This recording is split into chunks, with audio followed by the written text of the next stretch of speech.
our discussion is limited with whatever is released till yesterday.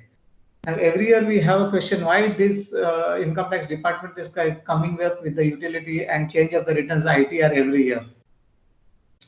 This is biggest change because what earlier when before 2016 this e-filing started in 2006, and prior to 2006 we had only a single page return which was called as Sugam or Sulabh or Sugam, whatever the return's name was there, and that was continuously available, and there was no change in that unless and until it is notified. But each year now the utility is revised, so we have to get the new utility, and until the new utility is released we are unable to file the ITR. So every year based on the changes which are happening in the Finance Act and based on the requirements or based on the filings which are being done, these are being continuously monitored by the Income Tax Department. And once it is monitored and it is found out that certain areas where the corrections are required or certain additional information where is required, then that is taken into consideration and the new utilities are released. And after releasing the utility also, there are certain amendments in the utilities based on the problems which are being faced by the key stakeholders and also by the people who are dealing with the return. Now coming per se with the return statistical figures, that is first and foremost important. The change in the return is because of the surgical strike. Government has taken this as a serious task. That is a surgical strike on the tax evasion. Government has noted that everywhere they have found out that some to other extent there is a tax evasion which is going on. So just to monitor or to stop the evasion of tax, this is the one of the purpose of change. And if you see the statistical data, almost around 6.74 crore people are filing the income tax returns, individual return as a return filers. And out of these 600.75 crores returns filers, almost around 65 to 70% people are filing nil return. That is basically the government is not getting any tax on these returns. And government here wants to ensure that each and every people, whether they have taxable income or not, they should file the return. So slowly and gradually we are moving towards a single based taxation. Basically, see the one of the second reason is about identification of the ghost directors in the share company. Many people have floated the companies and the company was one of the route wherein the tax evasion was going on, and wherein the people were made as a directors who were not actually knowing any affairs of the company. We have seen that many people who were just employees of the company, where they don't know how to read and write, this type of people were made as the directors of the company, and lots of siphoning of the funds of that and amount was siphoned off through this route. So government had last year taken a serious action against such companies and such defaulting directors. This is also one of the reason. Just a moment.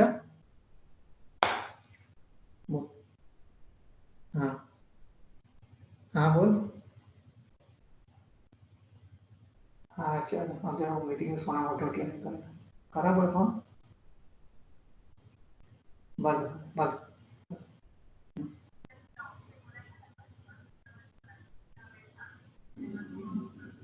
बल बल बल बल. Sorry for the interruption. Sir, you want to share your PPT also? Yeah, you can share the PPT, no problem. I have already shared the PPT, no? You can see it? Yes, I have it. Okay. Then second, another source for tax evasion was about investment in the unlisted companies. So unlisted companies wherein tax planning is being done, which has been identified one of the areas wherein a lot of tax evasion is going on. So this year's return has captured all such information, and as per the Ministry of Corporate Affairs also, all these unlisted companies, there is public companies which are unlisted, they are required to mandatorily convert their shares into the demat form. So this demat form will help. This type of information will be shared with the income tax department, and based on such this unlisted shares demat requirements, they will not be able to easily transfer the shares without the consultation or the information with the relevant authorities. So whenever there is such transfer or such things happening in such type of companies, or immediately the data will be shared with the income tax department. So this is also one of the area which has been the loophole which was there, which has been taken into consideration, and their details have been captured into the income tax returns. Then salaried employees, that's basically what is happening, that salaried employees, people feel that when once the TDS is deducted from the salary and whatever tax required is deducted and paid and deposited, they are not required to file the returns. But that is not the case, because even if a person's TDS has been deducted, whatever the tax has been deducted, they are also required to file the returns if they have the income which is above the taxable limit.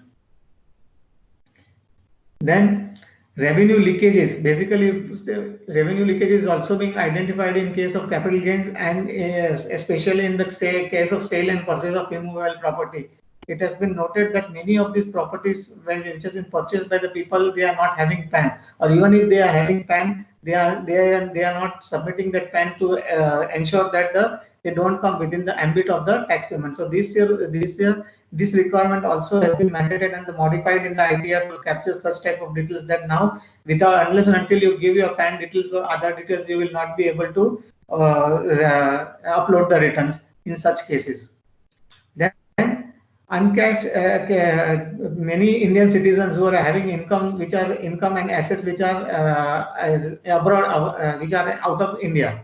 And due to this exchange of information treaty which has been signed by India with many of these countries, all the information which is there, which has been now been shared with each of these countries. So there is an exchange of information between India and the other country. Even if those people who are having assets in India and foreigners who are having assets here in India, this also information is being passed on.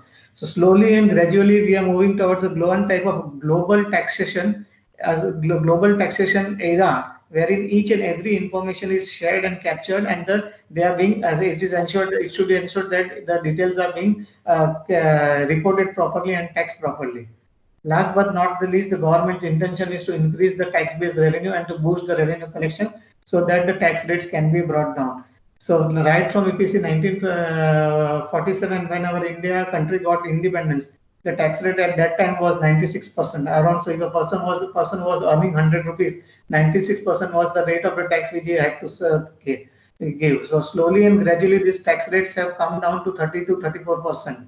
And also the government has come up with certain other avenues, wherein if you float a company or with a company with a new business and all, then you are given a subsidy wherein the manufacturing operations which you carry on after 1st of October and with the new company, then the tax rate has been brought down to a much lower extent, that is up to 15%, provided you satisfy other criteria.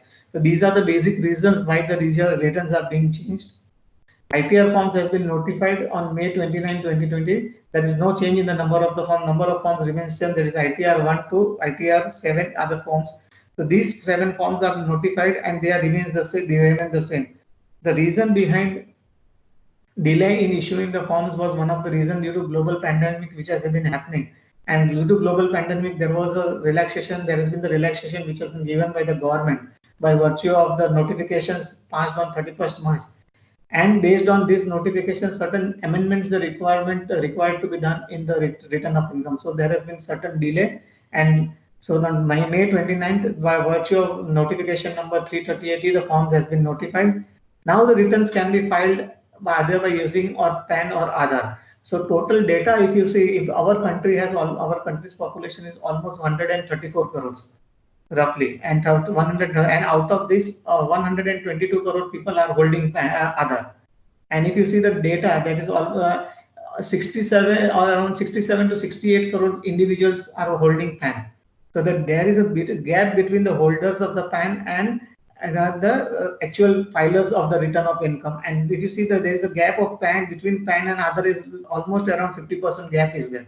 So just to reduce this gap, one action was taken that to link Aadhaar with the PAN, but due to some or other reason, this is not happening it successfully. So the government has come up with the scheme that Aadhaar you can file the return with Aadhaar itself. So there will be no requirement of PAN. And if you have Aadhaar card, automatically you can get this PAN number allotted within 5 minutes on the Income Tax Department website.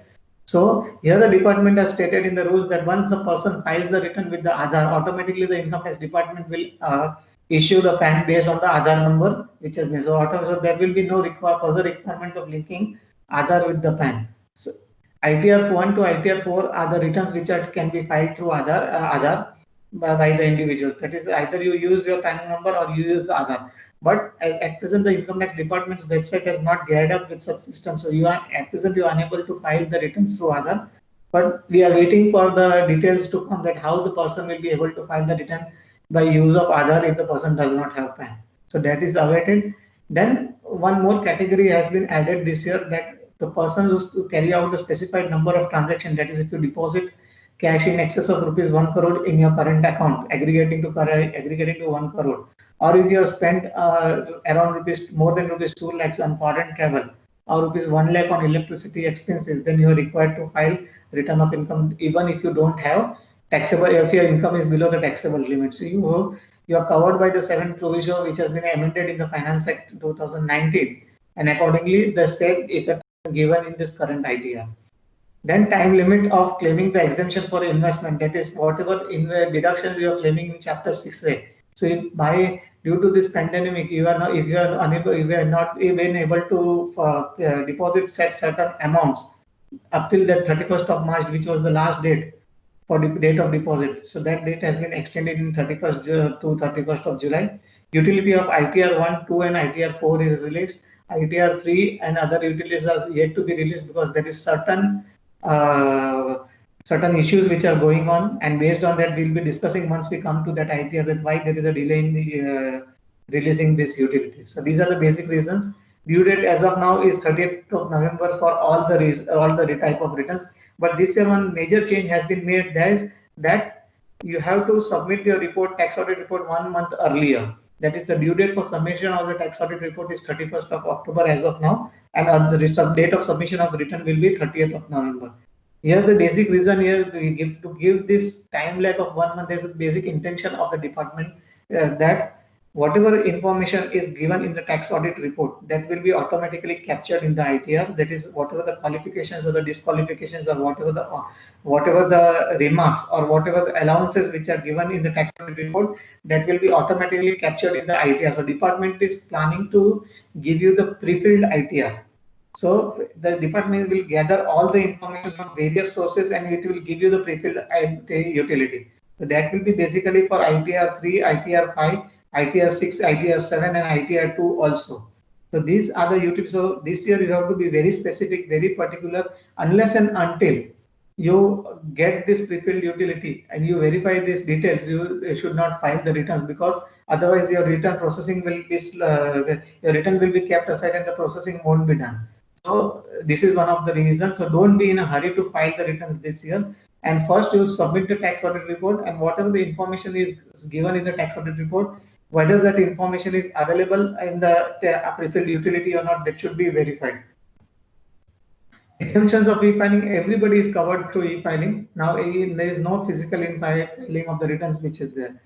So super senior citizens, that is individuals who are exceeding the age of 80 years or more, and they are not having the incomes from profit and gains of business, are exempted from e-filing. Also, all these type of people can, if they want, they can file it offline. Otherwise, they can file the return in the paper form. But if they want, they can file. It is not mandatory that they have to file in the paper form, but they can optionally file, upload the return online. So this is one of the category. So if a person is for age of 80 years or more, and even if he is having a single rupee income from profits and gains of business, or even if he is a partner in any partnership firm and getting any remuneration, interest or share of profit, then also he cannot use this, take the benefit of this clause, but he has to file the return online in such cases. So this is only one category which is now remained, and all other categories are slowly and gradually covered for e-filing. So now we start the discussion on the new form. So don't try to lose your temper this time. This is the advice which is given, because now the information here is required, because more and more information we have to get it from the client.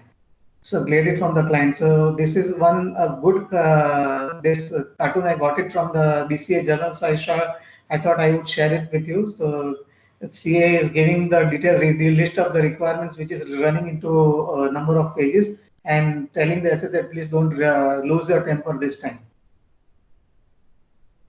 who can file ITR and who cannot file ITR, everybody is aware of it. So I'm not going to take much into detail. Only one change which has been made in ITR 1 and ITR 2 till last year. The person, if the person was qualified to file ITR 1, but he had income from one house property and that one house property was held in the joint name, then even if he was eligible to file ITR 1 and ITR 4, because there are two, these are the common changes in both these ITR. So if the person who is holding one house property and even that property is held in the joint name, then earlier he was not, till last year he was not allowed to use ITR 1, but now he is permitted to use ITR 1. So these are the people, means categories wherein the you can use the ITR 1 or ITR 2. ITR 1 you can be used. The first category is that a person should be a resident individual. He should have income from salary or pension, one proper house income from house property. Then all aggregating should not exceed 50 lakhs rupees and agriculture income up to 5,000. And so these people can use ITR, but then again there are restrictions. So these are the restrictions, everybody is aware of it. I'm not covering much in detail, but so if you want to, you can refer to these slides, and this presentation is already being shared with you. So those now individual ITR 1 is only for resident individuals, but other than resident individuals, they have to use ITR 2. So it is for individuals actually who are not having any income from business or profession and who are not eligible to file ITR 1. ITR 3 is for the individuals and HUF who are having income from the proprietary business or profession, or even from the as a share of interest or share of remuneration from the partnership firm. They are also required to file use ITR 2. They cannot use ITR 1 or ITR 2. ITR 4 is again a Sugam return which is to be used by individual and resident individual, not ordinary resident, HUF and firm only. Basically, it is for the income, those SSCs who are declaring income on a presumptive basis, and for them that purpose, again, if their income is up to 50 lakhs rupees, then they can use ITR 4. But here you have to ensure that your income should not exceed 50 lakhs and you should not claim TDS, which has been deducted in the other asset end, because if your income is being clubbed and you are claiming the TDS, which is on account of this club income, and then even if you have you satisfy all these criteria, fulfill all these criteria, then you cannot use this ITR. Then you have to shift to ITR 3. ITR 3 is the residual return. So ITR 3 can be filed even if you are eligible to file ITR 1, ITR 2, and ITR 4. And if you want to file ITR 3, you can file ITR 3. It is not that you are eligible to file ITR 4, but you are filing ITR 2, your return will be treated as invalid. No, it is not there. So ITR 3 is the residual. So any person who wants, even if they are qualified or eligible to file ITR 1, 2, and 4, they can shift to ITR 3. The one biggest advantage of shifting to ITR 3 using the ITR 3 is that any income is missed out, and if you want to file the revised return, and then that return is forming a part of a business income.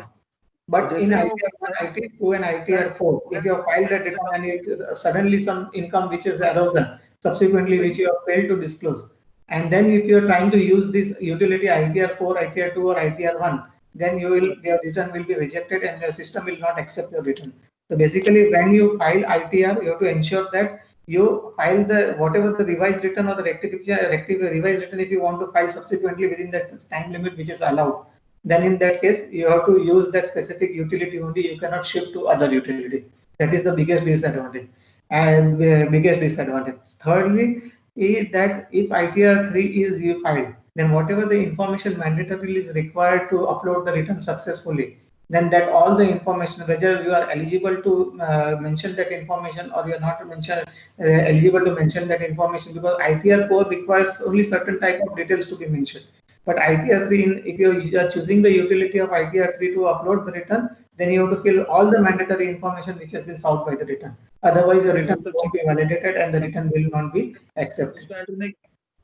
ITR 5 is that is basically for the persons other than individual, HUF, company, and person who are eligible to file ITR 7. So even limited liability partnership, they are required to file use ITR 5. ITR 6 is for the companies or all the companies that is registered under the Companies Act, and which are not claiming exemption under section 11. So if it is a section 25 company or a section 8 company under the Companies Act 2013, then you are not required to file ITR 6, you are required to use ITR 7. ITR 7 is the charitable trust association who are claiming benefit under section 11, political parties, then persons who are mandatorily required to file the returns under various subsections of section 139(4). So they are basically it is political trust, NGOs and all. So they are required to file the returns mandatorily even if they don't have any taxable income or not. ITR 7 is for trust, which is required to be filed online, and along with that, if it is filed by the political party, then the digital signature is mandatory. One thing here is to be noted that if your accounts are required to be audited under any law, then your return should be filed with the digital signature mandatorily. Otherwise, you can use the other modes of verification that is permitted. So any type of audit, whether it is tax audit, it is a charitable trust audit, etc., etc. So political party mandatorily to be digital signature. Now coming to the changes in the ITR which are mandated from the current year. So Finance Act 2019, it has introduced mandatory filing of return of income, that is in case of cash deposit, expenditure of foreign travel and currency. So this information first we have to inform it in all the ITRs, that is ITR 1 and 4. Now one question arises here, whether all type of SSCs are required to give these details. According to me, no, because if you are a normal return filer, if your income is above the taxable limit, and you are filing the returns and you are regular tax filers, then you are not required to fill up these details. But if you come across through any, or if you have done any such transactions, then you are eligible to file return on account of this, and your income is below the taxable limit, then you are required to fill up this schedule. So here it will first ask you whether you are filing the returns on the basis of these provisions, amended provisions. If you select yes, then it will ask you 3 questions. That is whether what is the reason of filing the returns, whether it is cash deposit, whether it is for foreign traveling, or whether it is electricity expenses. So here you have to select yes, and if you once you select yes, then you have to mention the amount which has been spent. Or in case of cash deposits, so you have to give the amount of cash which is deposited, and this all information will be available in 26AS, the revised 26AS. I will be covering that in the last section. So just this all information will be there. Then secondly, if a person has incurred an expenditure exceeding rupees 2 lakhs for foreign travel, it says that it is for yourself or for any other person.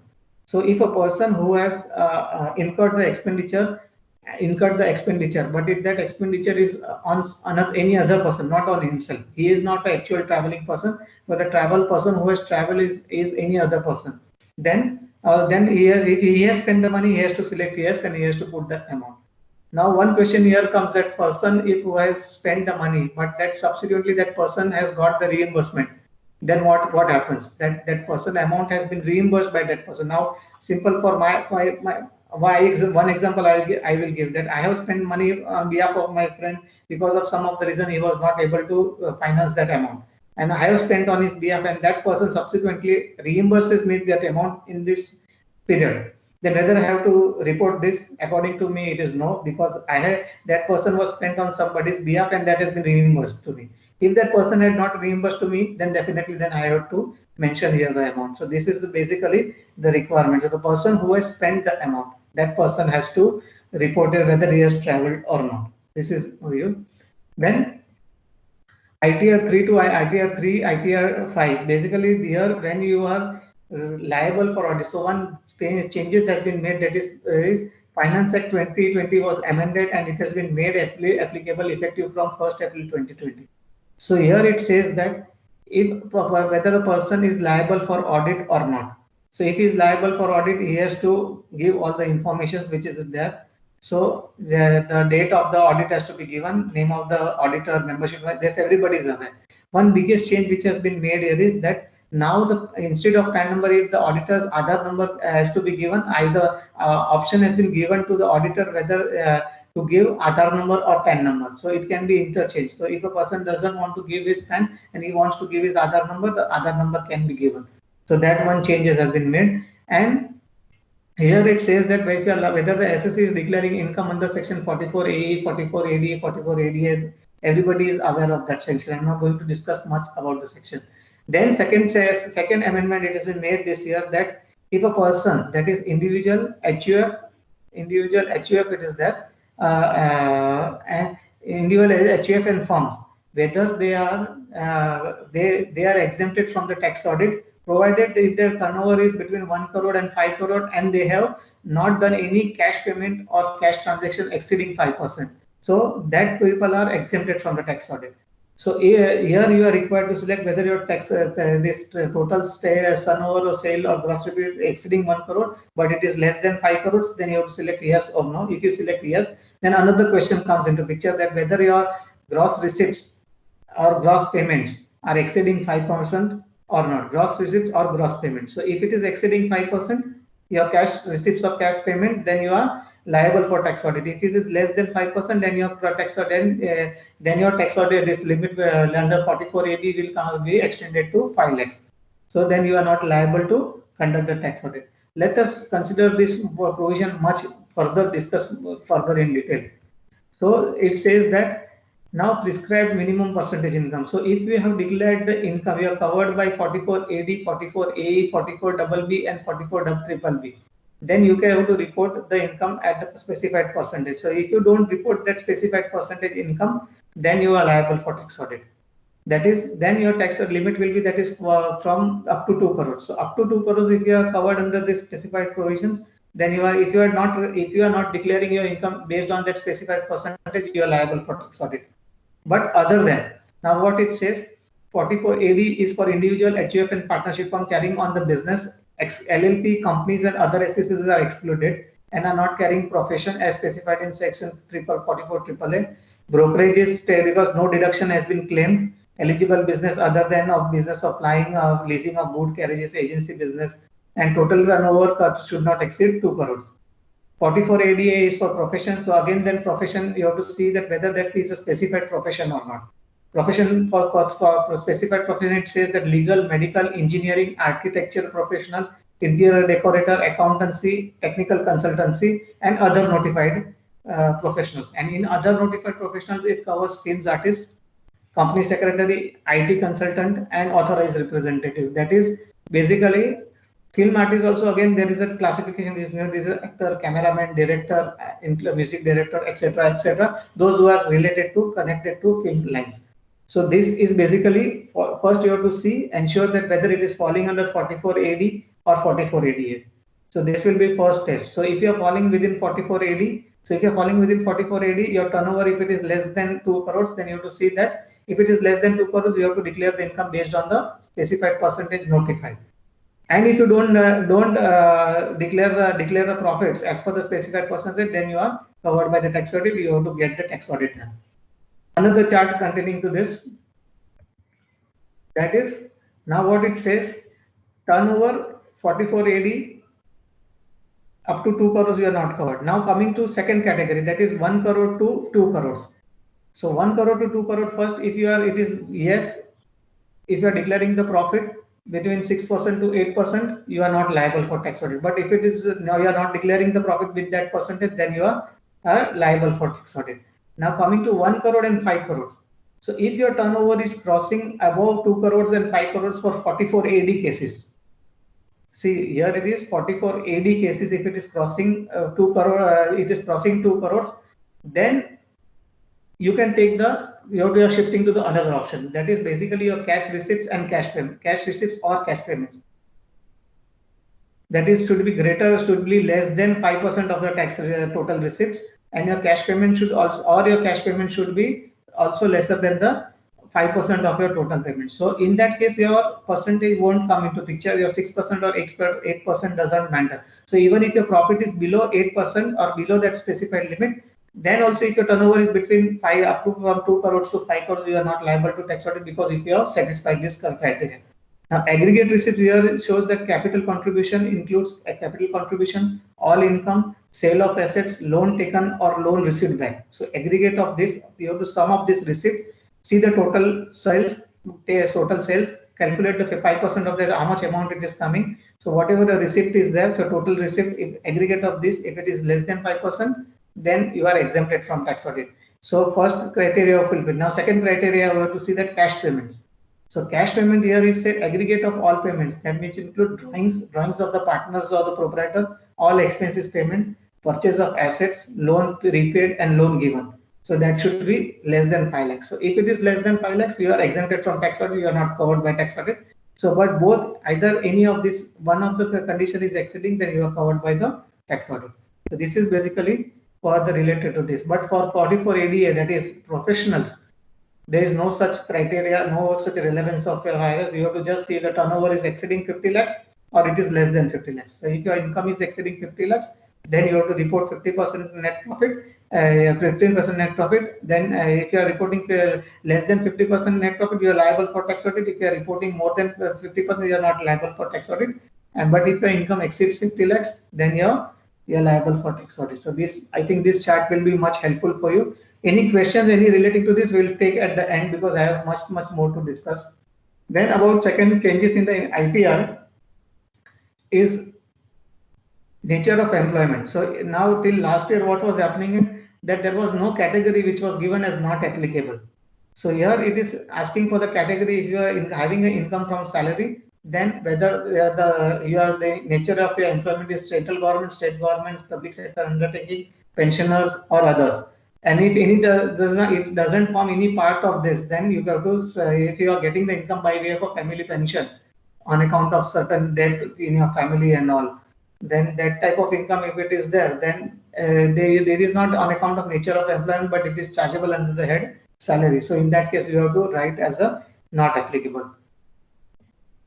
Income from house property. Now, if a person has let out the property to any individual, so and if he is receiving the rent which is exceeding rupees 1 lakh, then the PAN number of that person has to be given. This is mandatory. So if the person does not have the PAN, then Aadhaar number can be given. So it is at the option of the return filer. Either he can give PAN number or Aadhaar number, whatever he wants to give. So either PAN number or Aadhaar number has to be given. If the PAN number and Aadhaar is not given, then you will not be able to generate the valid XML. So this is the changes which has been made.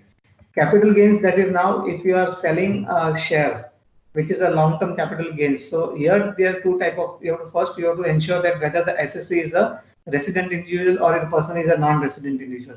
So if a person is a resident individual, then section 112A comes into picture. And if a person is non-resident Indian, then section 115AD comes into picture. So here when you select your category of status as in the general information, then it will highlight that particular income, so a particular cell.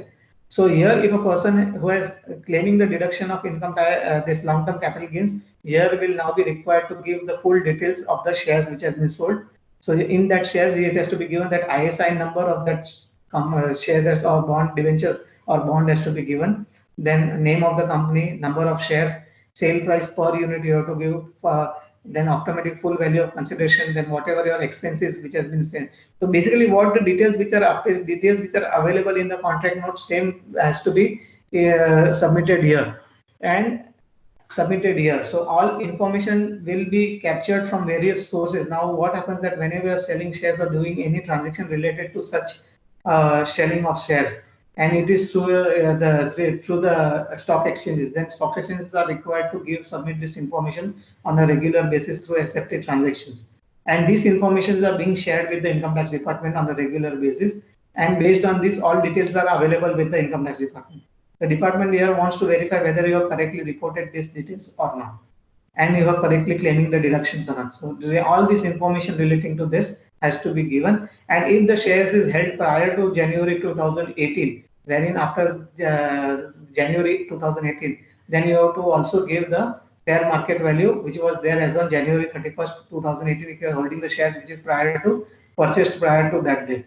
So then accordingly the sheet will compute, the return will compute your cost, which will be the higher of the fair market value or the purchase price, and accordingly compute the capital gains, and you will be charged, the tax will be levied, or whether your income is exempted or not, that will be computed.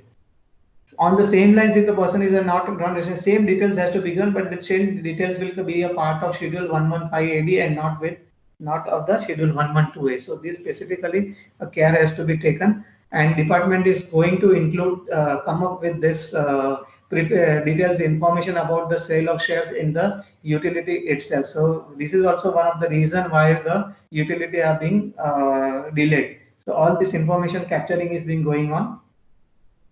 Sale of property, if a person has sold a property to any person, the name of the buyer has to be given, the name of the purchaser of the immovable property has to be given, and the PAN or the Aadhaar number of the persons has to be given. So if that property is sold to two people, then the percentage of the shares also has to be given, the name of the purchaser, the PAN number or the Aadhaar number, percentage share, amount which he has given, address of the property, and the PIN code has to be given. So this information will be cross-verified with the information which is available with the registrar register where the property has been registered, to ensure that whether that person is filing the return of income or not. So there has been much more tax evasion, because many people have bought the property which is running into crores and crores of rupees, but they are not filing the return of income. So this is one of the way wherein the department has thought that a person can be the non-finders can be identified, and the details can be captured to that person. Then last year the budget had amendment that is about this NBFC interest which is payable to NBFC. That is also covered now under 43B. So if an interest, if it is paid to, if a provision is made in the books of accounts on account of this interest, and that interest is not paid within on or before the due date of filing of return of income, then that will be a part of disallowance under section 43B. So here, whatever you are reporting in your tax audit report, that is about your tax duty, and PF provision, all this information which is given in the disallowed in the tax audit report, same has to be given in the same clause, respective clause, so that the correct this assessment is being done. Then last year amendment was that on 1st of November, that any person who is purchasing a vehicle, then they will be given an extra depreciation of 15%. So then if a person has purchased a vehicle, so he will get additional depreciation of 15% plus what your actual depreciation was there. So if a person is a person who is doing the business of is in the business of vehicle hiring, then he already has is eligible for 30% depreciation plus 15% additional depreciation has to be given. So total depreciation to that extent will come to 45%. That 45% clause was not there. So that clause has been added in schedule DPM. So if any additional depreciation is claimed, then that should be a part of that has been mentioned there. Then about the relaxation due to COVID, that is now you are eligible to deposit this amount up to 31st July. So here you have to give the classification. So if you are claiming the deduction under the chapter 6A part B on account of the investment which has been made, so here you have to give the bifurcation that what amount has been paid prior to the end of the financial year and after the end of the financial year. That is between period 1st April to 31st of July. So that amount has to be shown separately, and here proper care has to be taken that if once you have claimed that this amount as a deduction in the earlier assessment year, that is assessment year 2021, and you don't claim that amount again in 21-22, otherwise it will be amounting to submitting the incorrect information and liable for necessary penalties, and the penalties are huge penalties for such violation. Then about deductions under section 80D Mediclaim, this was the biggest issue in at the time of processing, because based on the nature of expenses we have done, you are eligible for deduction. Suppose if a person has a senior citizen in his family and the senior citizen's insurance premium has been paid. So this first of all, now these all questions are required to be asked. So the first question here is that whether you or any family members is a senior citizen. So that question will be required to be replied. And if your parents are the senior citizen, whether any premium has been paid on such citizen, then that amount has to be shown separately. And if any amount which has been paid on account of preventive health checkup, then also that has to be shown separately. So your final ADD calculation will be computed based on the details of the cells which has been mandated to fill up. You fill it up properly. So you have to give the information correctly in each of the cells. You cannot just sum up the information and put it in any one cell, because if you put it in any one of the cells, definitely all these cells are linked to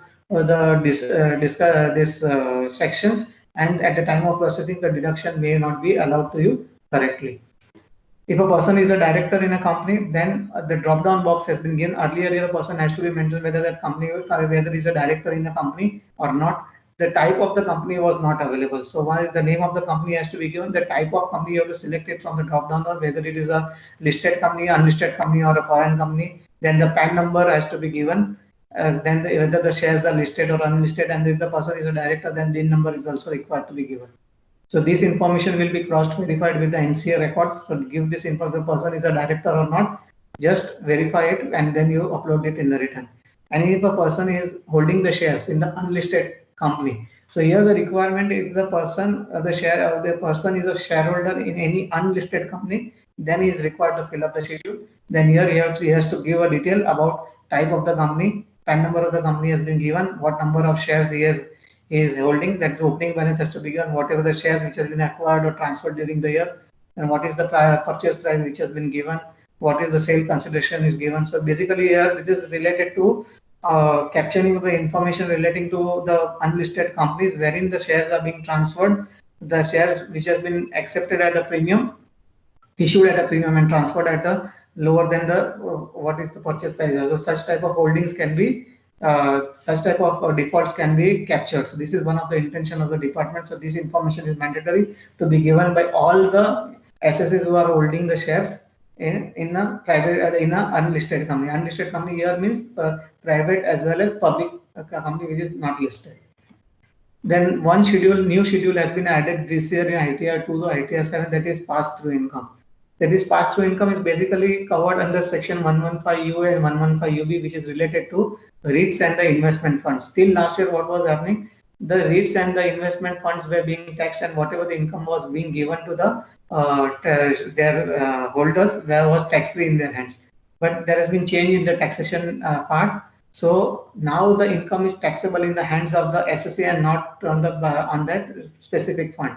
So if a person is receiving the income, which may be either loss or whether the positive income or the negative income, then that has to be disclosed separately. So here, what is your got any income which is a loss, then your total income under total income, what is your total income under the normal circumstances, and what you have received as a part of your share in the REITs, such REITs or investment funds, and that has to be mentioned separately, and accordingly your plus minus will be done in this schedule, and net income will be chargeable to tax. So if any TDS has been deducted on your account on by that REITs or by that such funds, then that TDS amount also has to be reported separately, and that reported amount will be allowed to you as a deduction. So this is basically required to fill up if you are holding any getting any income from any such business trust funds. Then similar way, disclosure for losses. So earlier, what was the loss which you are claiming? Maybe the normal loss or the loss which is transferred to you on account of PTI. That is, if your carry forward losses are there of the earlier years, because now the income the person is become chargeable. The chargeable is the chargeable person is the SSA. So he may be there may be the losses which may be carried forward from the earlier years. So that loss is now the SSA is now eligible to claim that loss. So if the person is claiming that loss, then that loss has to be specified separately in the separate column which has been given and pertaining to which assessment year it is there. So that details has to be given, and accordingly the losses also will be allowed to be set off. So income will be set off against losses will be set off against the income, and the net income will be chargeable to tax. So this is eligible. The requirement is to be given for ITR 1 to ITR 7. Then ITR 2 to ITR 6, if a person is having any income by way of income from the life insurance business, then there has been certain amendments which made that 43B is any provision which is made in the books of accounts on account of this 43B deductions or any additions are there, then that additions will be a part of that additions has to be done, or if there are any deductions which has to be claimed, then that deduction has to be claimed, and accordingly the net income has to be reported. So this is basically for schedule section E has been added in the computational income for life insurance business who are doing such. So there is life insurance agencies or such type of business who are doing it. ITR 6 mandatorily requires that you, if a person is getting income from a foreign company, as per the section 115 BD, then that income is chargeable at a concessional rate.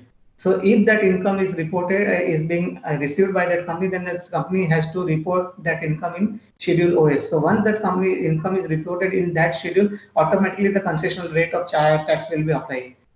So if you don't report that income correctly in that particular cell, automatically that income will be chargeable at the maximum rate which is applicable to the company. So report here correctly in that schedule. Schedule SH1, that is basically related to disclosure of shares. It is not applicable for Section 8 companies and the companies which are limited by guarantee, basically the charitable companies. And startups are also given exemptions for giving such details, provided the conditions which are specified in this notifications are being complied with. That is basically related to this notification that you have registered yourself as a startup, then you have given a declaration that you are not going to claim any benefits related to. There are several other clauses are also there. So if the return is to be filed which is related to startup, you have to see this. If it is the exemption is there on account of such notification, then they are exempted from filling up of this schedule. Then the verify of the return income tax return, the person who is signing the return or whose digital signature is being used in filing the returns, that person's residential address is required to be mandatorily given. And the DIN number which is issued by the MCA if the person return is signed by the director. So this is the only return which cannot be filed without digital signature. So here it is mandatorily required that a digital signature is a must to file the return. Then transfer price. ITR 3 to ITR 7. So if there is any transfer pricing, so person if the SSC is liable for transfer pricing audit, so any additions or primary additions is made by the transfer pricing auditor, that is required to be reported in the schedule TPSA, and the tax is required to be paid on account of that. So that has to be disclosed here in TPSA, and how this tax liability has been discharged and the discharge that has to be given in this cell. So this is mandatory for ITR 3 to ITR 7. ITR 7, you have 4 more declarations to be given. Basically, these are the returns wherein the government is not getting any revenue, but there are certain processing errors which have been going on. And to curb that processing errors, the new fields has been added.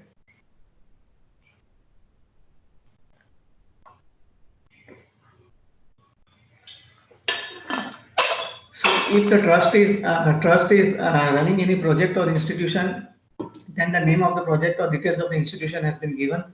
And that project, if it is registered under the Income Tax Act, then the registration, then the section under which the registration has been given, what is the registration approval which has been given, approving authority details has to be given, section under which this project has been approved, date of application, date of has to be given. And if the trust is liable for audit under any other law, then the details of that also has to be given. And the country registered under any other act. Now the trust may be a trust for claiming the charitable object. The trust has to be registered with the charitable trust. The trust may be registered under any other act. Suppose the trust is doing any such business for which the GST registration has been obtained, then such type of details are required to be reported in the specified law. So you will have to ask under which all category other than the Income Tax Act where the trust has been registered. All these details has to be given in the clause, which was not required to be given earlier. Now trusts are required to be re-registered. So all the trusts which are existing as on date will be required to re-register. The time limit is from 1st of October to 31st of December. So they have to complete their registration proceedings, and so once they are re-registered, they have to give all the details relating to the re-registration which are done, and they will be getting the fresh registration certificate, which will be a computerized number. So many of the trusts which has been registered earlier, they are not having that numbers, computer generated numbers. This is one of the reasons for why these trusts are being getting re-registered. So all the trusts will be will have to re-register themselves, and this registration will be valid for a period of 5 years. So every 5 years, the trust will have to register it again, and they have to claim the benefit of exemption. They have to follow these rules. And if any corpus donation which has been received, then that corpus donation amount, if it is received, then that has to be mandated. That has to be disclosed separately. The disclosure requirements of such corpus has been expanded. Then 2 points has been removed. That is from the total income. That is corpus donation to other trust, because or the institution which are chargeable to explanation under section 11(1) and deduction under section 10AA. So one trust now giving donation to other trust, that has been now, I think those who are doing the handling the charitable trust work, they might be knowing much, because I'm not into much into this trust business and all, so I'm not aware much of it. So basically one trust, if it is giving donation to other trust, then that is not a forming a part of that deduction or all. So that if it is there, that has to be reported. And any the new point has been added in part B in the computation of tax liability. That is, if the registration of the trust is cancelled, or the trust is deregistered, or trust is closed down, then that income has to be offered for the tax, and the tax has to be paid. So for that disclosure also, a separate point has been added in the computation of income. Then lastly, yesterday you have seen that one new thing has come up, that now reconciliation of this figures has to be done. That is all your returns which has been filed under the GST. All these details are being now available on the income tax portal. So this is when once you log in with your user ID and the password, you have to just click on this compliance portal. And if any information will be available, this link will take you to the compliance portal, and it will give you the information in the e-campaign form. So this is the e-campaign option. If any entries are appearing over here, then you would be very careful. So these entries basically here, if you are persons who have entered into any transactions which are high value transactions, and you have not filed the return of income, this will be the entries will be reflected here. So you have to just comply with this requirements. You have to file the returns, and you have to give the details thereof. And from assessment year 2020 onwards, 2021 onwards, all the GST figures which you have submitted to the GST authorities, that will be available on the e-filing portal. So this has not been activated yet. Till today morning it was not activated, but all these figures are going to be there. So once you are filing the returns, you have to ensure that your GST figures and what you have reflected in the income tax return figures both matches before filing the return of income. So this is the new new availability on the IT portal. So just verify it before filing the return of income. Go through this, and e-campaign history is also available. So if the transaction right from 2006 to 2020 is available in this, so whatever your high value transactions etc. which has been done, so this has been, the new website has been started by the income tax website, and wherein all this information will be available. Coming to other changes in the field, that is income interest like chargeable at a concession on account of DTAA, then you have to report that such income as a residuary income, because again the concessional rate of tax applies. Foreign companies who are reporting income from royalty or foreign fees from technical service are chargeable at a concessional rate. Please specify the income correctly in the correct cell, so and take this to ensure that the benefit of the concessional rate is being given. If you don't inform that income in that correct cell, then definitely the income will be chargeable at the higher rate, and again you will be in the problem. You have to get this rectified. So if any notice has been issued by the income tax department, you are able to file the return. And from 1st October 2019 onwards, that all the notices which comes from the income tax department compulsorily has the UDIN number. So UDIN number has to be quoted in the respective field. So if that UDIN number is not available on the income tax website, then you will not be able to file the returns. You have to again get this UDIN number generated. So and to ensure that you mention that UDIN number in the Part A general portal. So now the companies have the option to select the tax rate, that is better. We are going for option for 115BAA, that is for a new company, or 115BAAB, etc., etc. So if you are claiming for the alternate tax method, then you have to select first at a time of filing the return itself that which benefit you are taking it. So then accordingly your computation of tax will be done. That is first your 15% or 22% or 25% or 30%, etc. 115 is, that is if we are if the mutual fund is purchased in foreign currency by the offshore fund, then it is chargeable taxable at the concessional rate of 10%. Accordingly, then it has to be stated there. Then in respect of builders and developers, there is the amendment was done in Finance Act 2019. What it says that in case of builders and developers, if they have completed the project and they have got the income, this project is completed and the completion certificate or occupation certificate has been received, then up to first 2 years of this completion certificate, then whatever the stock in trade in respect of the constructed flat which is lying will not be liable for tax. And if after 2 years have been completed, then that stock of trade, that is stock of the flats, constructed flats which are held by them, they have to offer the nominal rate, that is the rate as an income from house property. So if a person's project has been completed and the 2 years has not elapsed, then in ITR 5 and ITR 6, such type of SSS has to select that properties as SOP and give the value as nil. So that is the mandatory requirement. Reporting of disallowance under section 40 BA for the association of person, that is 40 BA is related to remuneration and interest which is paid to the members of the association of AOP. Then they are that is not an allowable expense, so that has to be disallowed. So this column has been newly added in the return. Bank account refund, now you can claim the refund in two bank accounts. So here you have to give the two bank details wherein you want the refund. So that is if you have for first bank account there is due to technical problems, if bank account refund is not getting credited to first bank account, automatically the second bank account will be used for crediting the refund.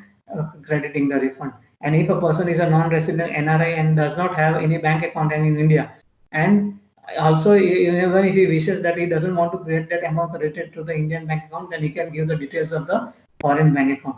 One thing here you have to this, that whatever bank accounts you have held during the year, all the bank account has to be given over there, and here you have to give that in which two bank account you want the refund. So if a person wants to get the refund in the foreign bank account, then he has to give the SWIFT code number, name of the bank, country of location, and the IBAN code which is available. This you have to take it from the bank for which you want to get the refund in that account. So in which bank it is there, the detail has to be given. So inform, and if you have more than one bank account there, then you can also give, the rows can be added. So that option is there. Change in the acknowledgement, that is now, earlier when you are filing the return of income and that return was not e-verified, then you were getting the acknowledgement which was saying that this you need to send the acknowledgement to Bangalore and all the figures were available. But now the new it is new income tax, Indian income tax return verification form has been added, which will not contain any data. So basically ITR 1 to ITR 7 excluding ITR 6, they can first upload the return and then they can do e-verification subsequently. So both things can be done subsequently also. But it is not possible in ITR 6. ITR 6, once you upload the return, you have to do the e-verification immediately through the digital signature. And digital signature is mandatory in ITR 6, but not in any other returns, provided that it is not covered by the audit. So here this type of acknowledgement will be generated. One thing here you have to note that it says that whenever you complete your e-verification proceedings, your e-verification is done, at that date will be treated as your date of filing of return of income. So if you are sending this, if you have filed the return today, which is 26th of July, 24th of July, and you have done your verification on 31st of July, your date of filing of return will be 31st of July and not 24th of July. And if you are planning to send this acknowledgement to Bangalore, and this acknowledgement, if it is received in Bangalore in second week or third week of October, then it will be treated as the return which is really filed on 3rd of October, not on today. So this is the biggest change which has been made. So see that immediately the returns which has been uploaded are verified at that time only, and those should not take much more, especially on the last days, because last days we may be in a hurry to upload the return and we will do the e-verification subsequently. Then this should not happen on the last day, because otherwise it may be treated as the returns have been filed after the time. Even there is a biggest change in the acknowledgement. Earlier you had this, the two comparison has been given, that is computation. You had all the income, that is gross total income, deductions, etc., was combined in a single format. There are almost around 14 points which were there. But this year's acknowledgement has been divided into various parts, that is related to your income part, your tax payment part, and your your tax payable and your tax paid. So it is divided into three parts, and wherein all these details. So your first part will give you about your total income or loss, what is your tax payable, what is your tax liability, and how it has been discharged. So this will be the final income tax. So once you have e-verified your return, then this acknowledgement will be generated. If you have e-verified through various sources, other sources available, then you don't need to send this acknowledgement anywhere. You have to keep it with you. Validation and verification rules are applicable. So here what has been done, that income tax department first verifies whatever the details you have entered in your return. So that details are verified, and based on the details which you have entered, whether that details which are required by that specific ITR has been is there in the return or not. So if that information is available, then only your XML will be generated, and it won't. Once the XML will be generated, you will, if any shortfall is there, then it will give you the errors. Then these are the errors you have to rectify first. So in case if the errors are too much, the acknowledgement this XML won't be generated. It will give you the warning that these are the errors. You first correct these errors. So you have to correct that errors, and once you correct that errors, the XML will be generated. And sometimes what happens that XML is allowed to be generated, but XML, when it is generated, it gives you the instruction that this XML is generated. But once you upload, you are going to get the notice under section 139.9, therefore shortfall of certain mandatory information which is there, that is there certain mismatch of information which is there. So if that mismatch is there, your return will be treated as defective, and that will come back to you. So don't ignore such type of messages. So if 139.9 messages has been given, don't try to upload this return over there. Otherwise, it will give you the error, and you will have to do the work again. So whenever you are doing the work, do it perfectly and correctly, and ensure that you don't have to redo it again. And third type of error, because now we see many of these people, that is statistical data says that almost 85% people are using the private software utilities to file the returns. So if you are using the private software utilities, then private software utility providers are required to be registered on the income tax website, and they are given one code. So that code has to be present in the XML, otherwise that return is not considered. So here department, what it does, it verifies the returns data and the quality of the data which is generated through this software. And if the quality of the data is not proper, or there are certain errors which are continuous errors on account of the software providers, then based on the code numbers which has been allotted, the software providers will be, a warning will be given that the quality of data needs to be improved. And if you don't improve the quality of your data, then your software will be rejected and your license will be cancelled. You will not be able to upload through your utility. The returns cannot be prepared. So this is one of the greatest challenge which has been there. The category of returns which are described as category A, B, and C. We have already discussed about this. So coming to that, how the mistakes are being happening. So you give what happens here, whatever the details which you are entering in the return, that has to be correctly done. So it should be verified first. So first of all, accurate and complete filling up of the relevant column in the ITRs is most crucial for correct calculation of tax. And if your computation of income and refund is different and what is entered and what is expected, please verify the accuracy of data. Don't just think that your software is 100% correct, whatever you're doing is correct. Sometimes it may happen that you may think that my refund should come this much or my tax liability should come this much.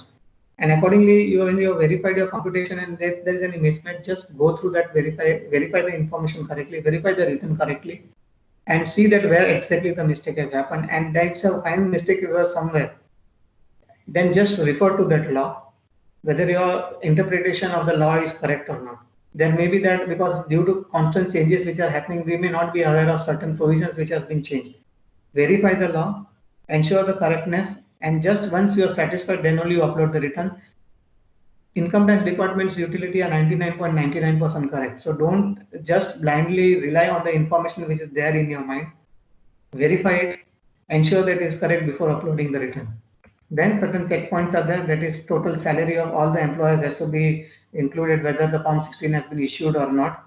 Then interest income on fixed deposit, savings bank, etc. should be entered in the separate columns which has been given, because again the deductions are linked, because if you combine all the interest figures in and enter in one cell, and saving bank's interest, if you enter a zero amount and there is an interest from saving bank's account which is liable for which is eligible for this deduction, then the deduction may not be given. So basically here the purpose is that you fill up the return properly and the proper cells what has been given. Late filing, everybody is aware that 271F fees are there, late filing fees are there, penal interest on this 234A. Again, there is a notification, loss cannot be carried forward, deduction under this various on account of various incomes are not allowed. Either mechanisms of returns are available, that is e-verification can be done. Now, bank account, if it is linked with your PAN number, you can do the e-verification through the net banking. your bank account needs to be pre-validated. Now, if all the refunds are issued through your bank account which is pre-validated, so first any refund if it is due, just validate your bank account, pre-validate your bank account so the refund directly comes to that account. If your bank account is not pre-validated, your return refund may not come to the bank account. So pre-validation is one field that wherein the bank account will be checked that it is matched with is linked with the PAN or not, and the cell number also has to be registered. Then through Demat also you can do the verification. That is again the same procedure. You have to revalidate your Demat account number also. So registered email ID and mobile number, but this is there are restrictions that it is available only to the SSA who is having income which is less than or equal to 5 lakhs, and there is refund which is less than or equal to 100 rupees. And Aadhaar OTP. Aadhaar OTP is the safest mode wherein if provided if it is linked with a mobile number. If it is not linked with mobile, then you have to ensure that that the SSA goes to the Aadhaar portal, Aadhaar center, and gets the mobile number linked with the Aadhaar portal. So whenever any change in mobile number is there, so that also has to be required to be updated. One-time relaxation has been given, that is all the returns which are pending from e-verification has not been done from assessment year 15 to 16. They can do this e-verification, complete the e-verification until 30th September is the due date. Relaxation will not apply where the department has already taken the action against such taxpayer. So if the department has not taken any action against such taxpayer, then definitely you can take the benefit of this and you can e-verify the return. And department the government says that if such returns are e-verified, all returns should be processed by 31st of December, and interest of refund should be given as per the provisions of section 244A or 2 of the Act, which means it says that the interest on the refund are there, and you are verifying the returns today, then the interest will be given from today, not from the day, for 1st of April of that date. So that is the disadvantage here, but definitely your return can be filed. So that is the loss to such type of defaulters. Department is planning to change the password for login. That is, now you have to enter the password. So department is now planning to replace with the Aadhaar OTP to prevent the misuse of the password. So any unauthorized use of any website of any person's PAN. So if you enter incorrect password for 3 times, automatically this website, this PAN number will get locked for 24 hours and you will not be allowable to use that facility for filing the returns. Then expanding the capturing of information from earlier in returns to pre. So your department is planning to give you the pre-filled utility. Till now, what was happening that you had to fill up the details and information. So whatever information and details which are available with the income tax department, that will be available in the pre-filled option. So just you have to verify and cross-check whether that information is correct or not. So if any information is incorrect, then you have to report that this information, and you will be allowed to change this information. That will not be permanent. That is, this will be provided to you for the purpose of your guidance, and it will be pre-filled. Now 26AS details, whatever 26AS information is automatically captured in the system. So whether you want to claim that TDS or you don't want to claim that TDS, you want to carry forward, then you can mention that you want to carry forward that TDS. So all that options are available. Just this will be for your guidance purpose, so that any income does not get skipped for that.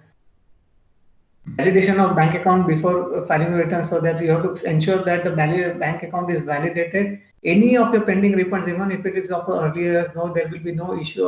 Refund will not be issued by the check. It will be directly credited to the bank account. So see that the bank account is pre-validated.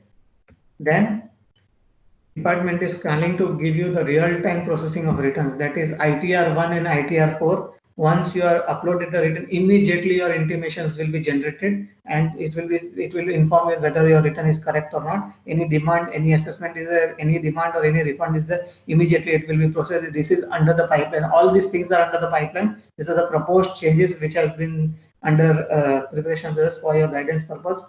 Don't sleep on wait till the last days to filing the returns, because in many cases we have found out that all the junior people who are filing the ITRs, that is subordinates who are filing the ITRs on the behalf of the chartered accountants, then it has seen that many other persons' balance sheets are being uploaded and attached and filed. So ensure that before doing any such filings which has been done is done properly, because ultimately it is the responsibility of the principal, not of the person who has filed the return. CBDT has notified the new form 26 years. Now it will be called as annual information statement.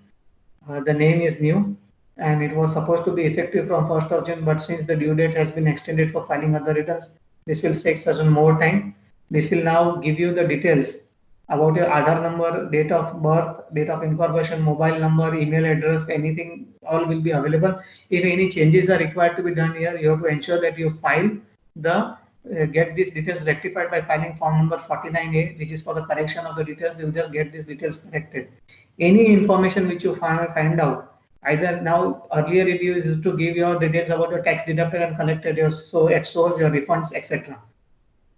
But now it will give you details about your specified financial transactions, about pending demands and refunds on the income tax portal, the pending proceedings under the Income Tax Act, your completed proceedings during the year, or any other information related to 114I. This is now the GST information is included. So that will be also disclosed here. So here you have to ensure that if any part of the tax deducted or collected at source does not belong to you or doesn't pertain to you, you just raise a e-Nivaran on the CPC's website. Even you can raise this CPC e-Nivaran for any entries appearing in your TDS, this 26A which does not pertain to you. You have to address that query to CPC TDS. They will take care of it. So just inform them and also raise a concern with the Income Tax Department. Also raise the query with the CPC Income Tax Department also that these entries are appearing which does not pertain to me. So that is required if any specified transactions, financial transactions are appearing in your account which does not pertain to you. So this gives you the option of verification at the initial stage that whether the information is appearing correct or not. Any incorrect information has to got corrected before filing the return of income itself. So this is the changes. Due dates, everybody is aware that this has been revised, this is circulated.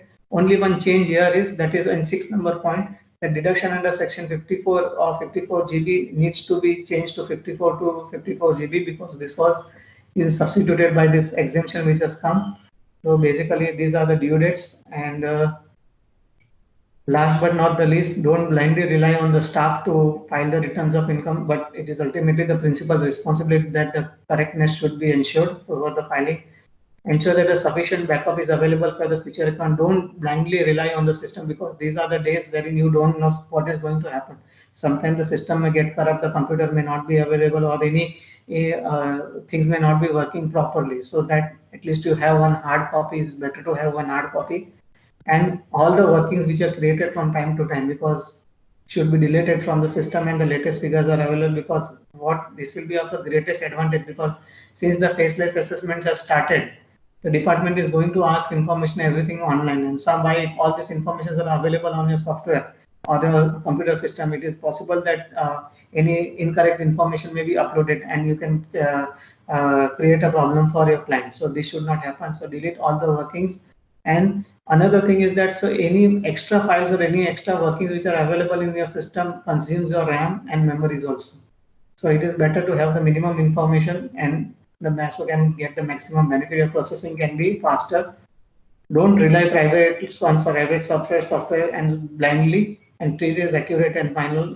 You should ensure that it is correct or not. Validation utilities which are provided by the Income Tax Department are more or less control oriented. So it provides you the intimation what it is going to come. So if you are using the department's utility, once you fill up all the details and you pre-calculate the liability, then it will give you this will be a 143(1)(a). So that needs to be verified finally before uploading. Even if you have generated the utility, this XML through private software that can be opened on the private utility, this Income Tax Department's utility, and it can be verified over there, and both these computations can be compared so that it will give you the satisfaction that whatever you're filing and uploading it correctly. And some of the people that is they have the they can modify the utilities. That is what is written because now the people are becoming technologically aware. Since we so they can override it. They can rewrite the utilities as per the their requirement. But ensure that you please don't do this because what happens whenever you are uploading any such returns which are not as per the software utility, as per the ITBA programming which has been done, it will be a big problem for you for providing the misinformation and misleading information, and can, yeah, land you in a bigger trouble. So don't try to override the utilities. If any mistake is found out or any difference is there, as per your requirement, don't try to amend it and get it corrected correctly, because these are the difficult days. And if you provide any such correct information, even chartered accountants can be penalized for giving such type of misinformation. So any information that is any addition, if it has to be made on account of 143(1), on account of mismatch in 26 years or more, etc., then it will preliminary information will be given. And if you agree with that information, you have to file a revised XML. That option is now given. No deduction of expenses. So if any income which is found as unexplained income and is found out by the assessing officer, then that will be chargeable at the rate of 60% under section 115BEE. And if you tell that I have incurred certain expenditure on account of this and net income only should be charged, so that is, they will not be eligible, then you cannot claim that expenses also. Chartered accountants now are becoming more and much and more target of the department. So if any mistakes which are found either in tax audit reports or either in filing the refund, any of the client complaints and it comes to the notice of the income tax officer that this is because on account of the mistake which is committed by the chartered accountant, the action can be taken against such chartered accountant and the orders can be passed against the chartered accountant. But though the chartered accountant has the power to file appeal against such order, but definitely it is our prestige and our reputation at stake, because if anything such thing happens, then definitely it is our whole career gets career पे बोलते हैं धब्बा लग जाता है. तो ऐसा काम नहीं मत करो. Please don't do such type of works. E-proceeding is now extended to all scrutiny assessments, so there will be no physical hearings which are going to be going on. So everything will be online, and you have to give the details online. So give the details properly, and it has to be ensured that it matches with the details which you have filled up in the return of income. If there is any default in furnishing annual information return, that is, then there is a penalty of rupees 500 to 5,000 depending on the thousands per day. Basically, the issues which has been faced by the department is about the stop filers and the filers. Though the filing number of people filing the returns has increased, revenue collection is still remaining a challenge, because many people have stopped the filing, and this is the biggest area, the biggest problem which has been faced. Now, what it says that 20.4 million, roughly 2 crore people have been identified as non-filers between 2013 to 17. This is the information which is received. And non-filers includes the drop filers. Drop filers means we are having the taxable income, or now they are not taxable. Their limit has been reduced on account of exemptions or deductions which has come tax incentive, and they have not informed about such that they are not liable to tax on account of this. So if your income is falling below the taxable limit and you are not liable to file the return, see that you ensure that you file that return.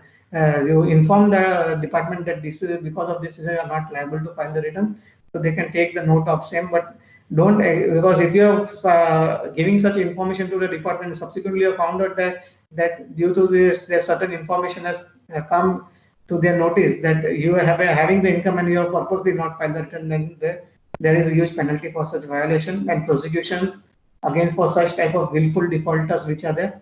Social and natural calamities are also one of the reasons it is one of the reasons wherein the number of filers has been non-filers has been increasing.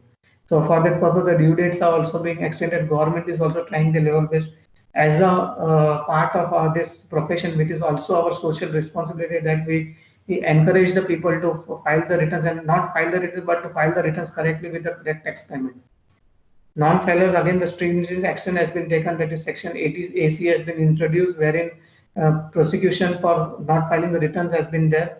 It provides that imprisonment up to 2 years if the person does not file the return of income, and exemption given if the return furnished till the end of the exceptional, or if the tax payable is less than 3,000 rupees. Companies are excluded. Companies cannot take the benefit of this exemption or benefit of this exemption which has been given. The purpose here is to prevent the abuse of the exemption which is provided on the basis of tax payable by the shell company. Basically, companies, if they are liable to file the taxes, don't file, then again they are liable. They cannot claim the benefit of this section 80SC. They have to go for these penalty provisions will be levied on them. Any further help it is required, call center of the income tax departments are there, tools of the income tax departments are available. You can call this dedicated call center, numbers are there for rectification, refund, e-filing, any queries are there. Future is definitely utilities are now basically are liking a self-assessment. All your information which is required for the purpose of the scrutiny are being covered in the income tax return. This much information was never required at the time of the submission, was not required at the time of scrutiny assessment also. But Department DRS has developed the utility in such a way that all information is covered, captured. Report of 26A, that is unreconciled transaction, is the base from where the scrutiny is the main score tools for scrutiny. So information what you give to the department is collected from the SSCs under a digital signature and cannot be denied that you have not submitted. CPC is a preserver of information. All the information can be preserved, it will be preserved by the CPC unless something else happens in the server. But all these informations are being analyzed from time to time, and these data are preserved for the long time. We may not know what was done 10 years back, but definitely the department will definitely will be all information will be available. So friends, I have tried to cover most of the things. Something you might have liked, something you may not be liked, have not liked it. But the future is that you have to be with it. And whatever the things are there, where days are there, you cannot do the today's job with yesterday's methods for the tomorrow's business. You have to change yourself. And if it is a mistake, mistake has to be rectified in the time. So if mistake is identified and you see that correct rectification is required, then definitely rectify the mistake. Thank you very much, everybody. And I think I have given my best what was available with me. And any information if it have missed out, definitely please forgive me for that. Thank you once again, Sweta and all the team members for giving me this opportunity. And these are all purely my views. Any action if you take, please go to the provisions of the act, and these are constantly changing. The requirements of ITRs are also constantly changing because of the changes which are happening. So don't blindly rely on this, and would humbly request you that you rely on this information. Just take this as a guidance note and don't rely on it finally. Thank you very much, everybody. Thank you so much, sir. It was really very knowledgeable session, and I'm sure it will help to the members when they will actual file ITR. So, if anybody has a question, they can ask to the speaker. They can unmute themselves, and you can ask.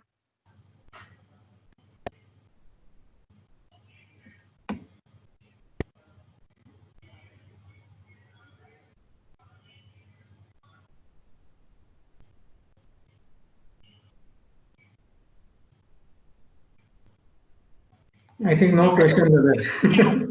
I was just going through the chat box, so Yeah. somebody has wrote that please share the PPT, and definitely we are going to share it. And I've already posted in the group. Maybe also. 1 minute. Swetaji, 1 minute. Yes. Can I, Avinashi? Haji. Avinashi, can you just elaborate on this audit for a person who are between 2 crore and 5 crore? What would be? So once you have, see, basically it is for the individual HUFN form. So if it is basically within 2 lakh crores to 5 crores, you have to just see whether your turnover is between 2 crores and 5 crores. And if your turnover is between 2 crores and 5 crores, then you have to see that cash transactions. Cash transactions, either payment or receipt. If it is exceeding 5%, then you are liable for tax audit. If it is less than 5%, then you are exempted from the tax audit. Then that your percentage, whatever is there, that 6% or 8% does not come into picture. Even if your profit is less than 6% or less than 8%, whatever is there, that will not keep, and that does not have any relevance. You will be exempted from the tax audit, and you can file the returns as a normal person. I think it is clear. Yeah, if it is between 2 to 5, then there is no question of percentage. Yeah, percentage does not come into question. Percentage does not come. Then your cash transactions you have to see either cash receipts or cash payment. If it is less than 5%, then no tax audit. Right. Yeah, yeah. No, because there was bit confusion in that Yes. area. Yeah. Uh-huh. So I think thank you I very think much. now your confusion is cleared. Yeah. Thank you very much. Thank you, sir. So, if there is no question, we can close it. Just one, I can see one question in that. Okay, fine. So we can close for today. I request No to. question. No question means there are two things. Either people have understood everything or understood nothing. I am assuming they have understood very clearly. Fine. I think this PPT Very we have good. Yes, we tried. understood very well. Fine. This PPT will be helpful to you, and once this new forms are notified, ITR 3, 4, 3, 5, and 7, we are trying to compile the issues and on the solutions to them. So let us see what has to be done. So then I will share any new changes which is come, which will be available. I'll share with everybody. Thank you so much, sir. Thank you very much. So now I request Atul Mehta ji for formal vote of thanks. Atul ji, please.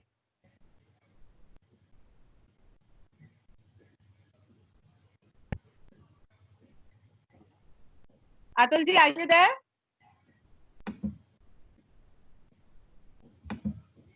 Atul ji आपकी आवाज नहीं आ रही है, unmute कीजिए.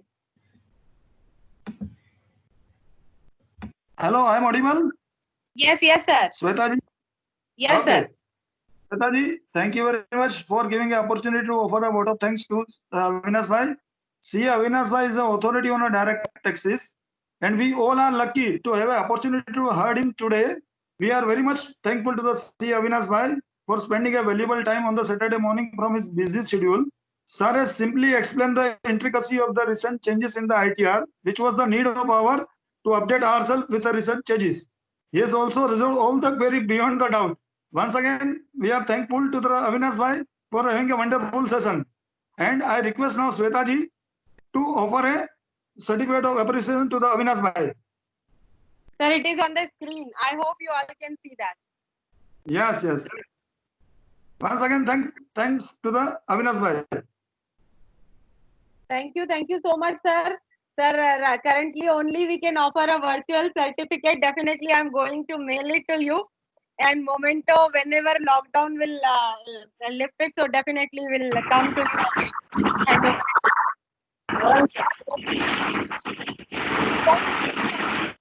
Sir, unmute yourself. I'm not able to hear you. Thank you very much, everybody, for your kind words and all. And I think this all presentation is also available on the YouTube. So anybody, if he wants, they can just share the link of the YouTube also, and it can take the benefit. Thank you very much. Thank you. We are closing for today. Yes, Thank you so much. yes. Thank you, everyone. Thank you, everyone, for joining us. Thank you.